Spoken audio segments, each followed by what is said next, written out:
Muzoneso anthu aku South Africa zinthu zimene zikachitika chimene amapanga amangowapha akazi aja. Kani muzoona atsikana ambiri akumwalira chifukwa ili atsikana wa maragiraundi amenewa ukagonana nawo ndipase ndalama mwakuti, ukagonana nawo ndipase ndalama mwakuti, ndengati ulibe wopanga bwa. Kani uzapeze atsikana ambiri amangowashuta amapanga zakuti abayabaya wazifumu lero ndabwera ndi nkhani yake ndiokhuzana ndi adawa awere ndaku Malawi apanga chibwezi ndi mkazi wa ku South Africa, ndipo mkaziyo anakumana naye pa Facebook akhala akucheza ndipo chibwezi chawochi chinali cha serious kwambiri, ndipo adawa anamuyitana mkazi uja pa 28 December kuti adzakhale limodzi pa 31 December, ndipo mkazi uja anabwera pa 28 December anakhala limodzi mpaka pa 31 December. 1 January mkazi uja akubwerera adawa anatenga 400 kumpasa mkazi uja. Mkazi uja anauza adaja sindifuna 400 ndifuna 1.5. Nde adaja anamuza mkazi uja panopa ndalama ndilibe wekaso kudziwa kuti ndalama raononga tatira zinjoyi, ndalama imene ndinayo panopa ndi 400. Mkazi uja anauza pano ndichoka ndi 1.5. adaja 1.5. Mkazi uja ali yes apo ayi ndipita polisi ndikauza kuti wandigwirira. Ndiye kumbukirani zoti anthu amagona naye andigwirira. Ndiye basi wapeza zoti adaja okay yabwino tiye basi ndikakupatsa.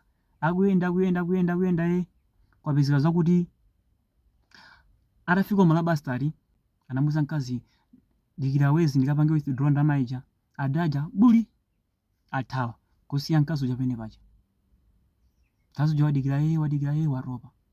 Adaja ifeso tili munjira takumana nawo ndi adaja amoneka zoti murusu kugwira nditu bwanji ndama ndifulokozera ndefunso imene namvusa ine mkazi unanditengera kwanu. Adaja aliya ndauza kuti mwapanga mistake, akazi pa Facebook sitimatengera kuteni. Ngati mwakumana ndi mkazi pa Facebook osanditengera kwanu, ngati mwakumana ndi mkazi ku tavern osanditengera kwanu, chifukwa choti akazi mu dziko la South Africa target yawo ndi drama, kupanga drama chisanzo za mkazi uyu. Enaso anatenga mkazi amene mu tavern, mkazi waba china chilichonse mu ndeni, panopa polisi amufunafuna mkazi amene anamwisa adawo mankhwala ogonetsa, anathira mumowa mankhwala ogonetsa. Ndakuluakulu kumakhala osamala ku South Africa ngati uli ogona ukapezeka zoti uli mundende. Akazi mwakumana nawo pa Facebook atengereni ku guest house, kama mwakumana nawo munjira atengereni ku guest house kufikira mu nthawi imene zoti mkaziyu alidi serious, then yambani kumtengera kuti nyumba kwanu. Koma kungokumana naye lero basi kudeni suna lake muzaka mmavuto oti muzakanika kutuluka mmavutomo.